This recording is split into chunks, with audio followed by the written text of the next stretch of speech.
जय श्री कृष्ण। श्रीमद् भगवत गीता अध्याय 10 श्लोक 3।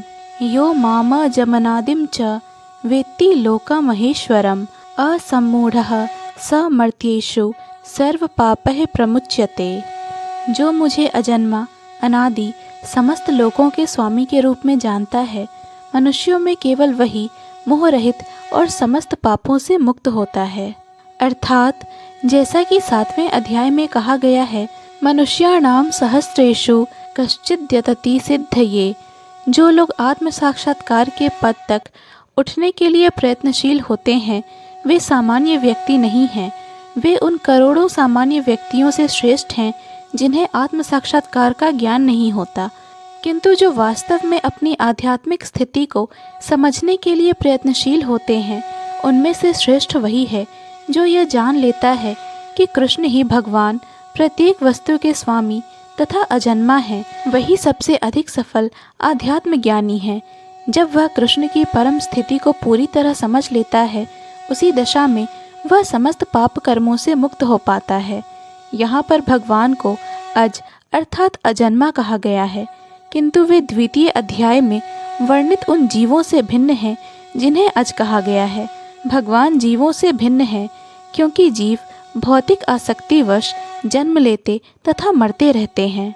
बद्ध जीव अपना शरीर बदलते रहते हैं, किंतु भगवान का शरीर परिवर्तनशील नहीं है। यहाँ तक कि जब वे इस लोक में आते हैं तो भी वे उसी अजन्मा रूप में आते हैं। इसीलिए चौथे अध्याय में कहा गया है कि भगवान अपनी अंतरंगा शक्ति के कारण अपराशक्ति माया के अधीन नहीं है, अपितु पराशक्ति में रहते हैं। इस श्लोक के वेत्ति लोक महेश्वरम शब्दों से सूचित होता है कि मनुष्य को यह जानना चाहिए कि भगवान कृष्ण ब्रह्मांड के सभी लोकों के परम स्वामी हैं। वे सृष्टि के पूर्व थे और अपनी सृष्टि से भिन्न हैं। सारे देवता इसी भौतिक जगत में उत्पन्न हुए, किंतु कृष्ण अजन्मा है। श्री कृष्ण उस हर वस्तु से भिन्न है जिसकी सृष्टि हुई है, और जो उन्हें इस रूप में जान लेता है वह तुरंत ही सारे पाप कर्मों से मुक्त हो जाता है। परमेश्वर का ज्ञान प्राप्त करने के लिए मनुष्य को समस्त पाप कर्मों से मुक्त होना चाहिए। जैसा कि भगवत गीता में कहा गया है कि उन्हें केवल भक्ति के द्वारा जाना जा सकता है, किसी अन्य साधन से नहीं।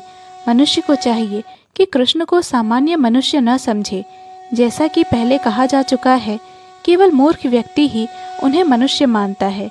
इसे यहाँ भिन्न प्रकार से कहा गया है। जो व्यक्ति मूर्ख नहीं है, जो भगवान के स्वरूप को ठीक से समझ सकता है, वह समस्त पाप कर्मों से मुक्त है। यदि कृष्ण देव की पुत्र रूप में विख्यात हैं, तो फिर वे अजन्मा कैसे हो सकते हैं? इसकी व्याख्या श्रीमद् भागवत में भी की गई है। जब वे देवकी तथा वसुदेव के समक्ष प्रकट हुए तो वे सामान्य शिशु की तरह नहीं जन्मे। वे अपने आदि रूप में प्रकट हुए और फिर एक सामान्य शिशु में परिणत हो गए। कृष्ण की अध्यक्षता में जो भी कर्म किया जाता है वह दिव्य है। वह शुभ या अशुभ फलों से दूषित नहीं होता। इस जगत में शुभ या अशुभ वस्तुओं का बोध बहुत कुछ मनोधर्म है, क्योंकि इस भौतिक जगत में कुछ भी शुभ नहीं है। प्रत्येक वस्तु अशुभ है, क्योंकि प्रकृति स्वयं ही अशुभ है। हम इसे शुभ मानने की कल्पना मात्र कर सकते हैं। वास्तविक मंगल तो पूर्ण भक्ति और सेवा भाव से युक्त कृष्ण भावनामृत पर ही निर्भर करता है। अतः यदि हम तनिक भी चाहते हैं कि हमारे कर्म शुभ हों, तो हमें परमेश्वर की आज्ञा से कर्म करना होगा। ऐसी आज्ञा श्रीमद् भागवत तथा भगवत गीता जैसे शास्त्रों से या प्रामाणिक गुरु से प्राप्त की जा सकती है। क्योंकि गुरु भगवान का प्रतिनिधि होता है, अतः उसकी आज्ञा प्रत्यक्षतः परमेश्वर की आज्ञा होती है। गुरु, साधु तथा शास्त्र एक ही प्रकार से आज्ञा देते हैं। इन तीनों स्रोतों में कोई विरोध नहीं होता। इस प्रकार से किए गए सारे कार्य इस जगत के शुभाशुभ कर्म फलों से मुक्त होते हैं। कर्म संपन्न करते हुए भक्ति की दिव्य मनोवृत्ति वैराग्य की होती है, जिसे संन्यास कहते हैं। जैसा कि भगवत गीता के 6ठे अध्याय के प्रथम श्लोक में कहा गया है कि जो भगवान का आदेश मानकर कोई कर्तव्य करता है और जो अपने कर्म फलों की शरण ग्रहण नहीं करता, वही असली सन्यासी है। जो भगवान के निर्देशानुसार कर्म करता है, वास्तव में सन्यासी तथा योगी वही है, केवल सन्यासी या छद्म योगी के वेश में रहने वाला व्यक्ति नहीं।